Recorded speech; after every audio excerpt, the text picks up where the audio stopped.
With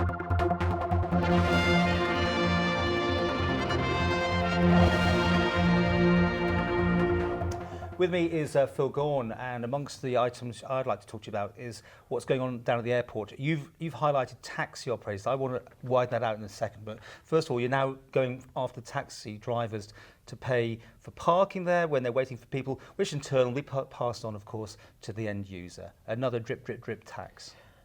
Way back in 2010, when I was formerly the infrastructure minister, we had a range of different discussions about the airport, and just before I left we managed to release a figure which is around about £2 million, which we felt if we ran the airport on a more commercial basis, that would reduce the subsidy required from the taxpayer to run the airport. Now, part of that is by reducing the costs, the operating costs of the airport, and we have done that. Several £100,000 delivered last year, another huge chunk again this year in terms of getting the costs down. Is that the baggage handlers next? Because the Chief Minister's already raised that with us last year, and it has come up from time to time. These are government employees, and they're getting paid by you, rather than most airports, regional airports maybe have it on a privatisation. There's a range of areas that we've been saving money. Certainly the baggage handlers have taken a huge cut. Are you going after them anymore though? Properly negotiated saving. I mean, it's something like a 20% reduction in their terms and conditions, which is a big change that we've worked with them and they've accepted. And as a result of that deal, various other deals are now likely to be possible working with the unions. And I think sometimes some of my colleagues like the view that we should confront all the time and let's go after the workforce and let's attack the unions. I find that if you work with them, you tend to get better results. So and the you baggage get handlers, happier workforce. they're taking a 20% reduction in their costs. Yeah, which is a big saving. That's out of, and it's salaries, So that's a big change. So what else can you sort out besides taxi drivers and £1 charges? Well, that was part of the conversation. So we're doing our best to reduce the operating costs of the airport. There's a lot of work gone on. I mean, certainly there's well over £1 million worth of reductions in cost at the airport.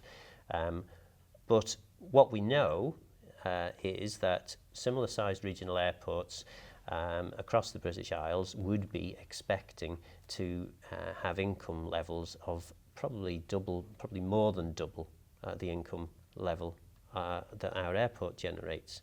That's by running the airports on a more commercial basis. Now, everybody says we should run the airport on a more commercial basis, so that's what we're trying to do.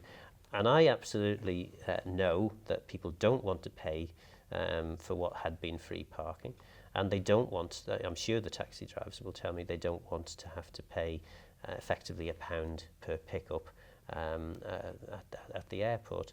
I understand that. Nobody wants to. And, as a generally Gennell sort of a minister, I don't particularly want to have to increase these charges. But the taxi driver won't pay it. It'll be the customer, won't it? But if we're serious, if the public is serious about saying we need to run the airport on more commercial lines, look at every other airport in the British Isles. Look at what they charge for taxis who wish to apply for hire outside their airports. How much are they charging for taxis to sit on their forecourts? How much are they charging for people to park?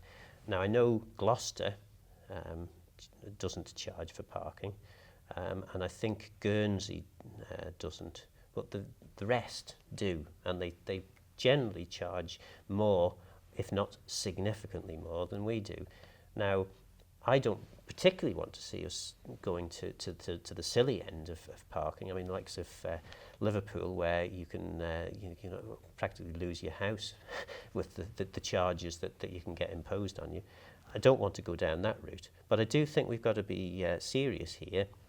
We're living in much more straitened times. I understand that. I understand that that's not just government, that also the public have got the same problems, and there are significant problems out there. But if we're, if we've got significantly less income for government, we can't continue to actually effectively have a free ride down at the airport. We've got to make the changes, and we are making significant savings, as well as introducing fairly modest charges. Do the staff pay for their parking, for instance?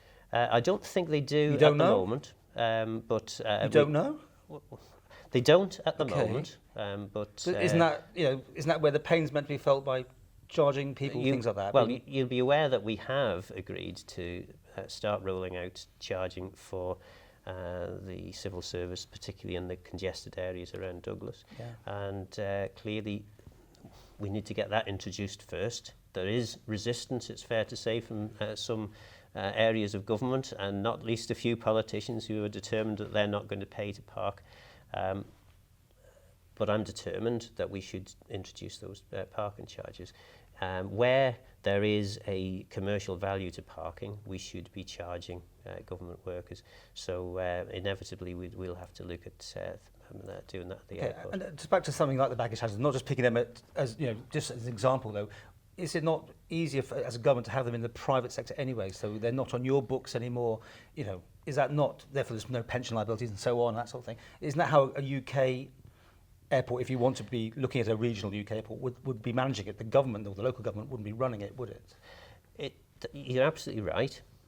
But imagine a situation, I'm not going to focus on the baggage handlers, because I think it's unfortunate to pick on a particular group. But imagine you have a situation where you have discussions with unions, and the unions offer something which is substantially more beneficial to government than the thing that's blindingly obvious straight in front of you. What do? Do you go for the blindingly obvious straight in front of you, which actually isn't going to make anywhere near the same amount of savings over a long period, or do you go with what's being offered to you by the unions? And I've gone with perhaps the not blindingly obvious thing, and I've had lots of criticism from some of my colleagues who want to just do the blinding obvious and give unions a bloody nose. I prefer to work with the staff and the unions to try and get better deals for government, and that's what ultimately I'll be delivering. So what's in the budget next week then? Oh gosh. I mean, good news? Have you got that switched on? I'll tell you all about it. Is it good news? I mean, are you feeling confident it's not going to be another stealth tax coming our way? What I'm feeling confident about is that I will be able to plan my budget. I'll be able to plan how I'm going to deal with it. And as I say, there's no criticism on former ministers or indeed the staff. Okay. The minister runs the department, Are you happy? and I know what I can do. You're happy with where it's going by the sounds of them? Well, I would be happier if we could double the department's budget so we can actually get the roads improved to the standards that they should be improved, that we can get the harbours fixed. But I know the current circumstances that we're in, what we're being offered, will allow us to continue to deliver services to a reasonable level.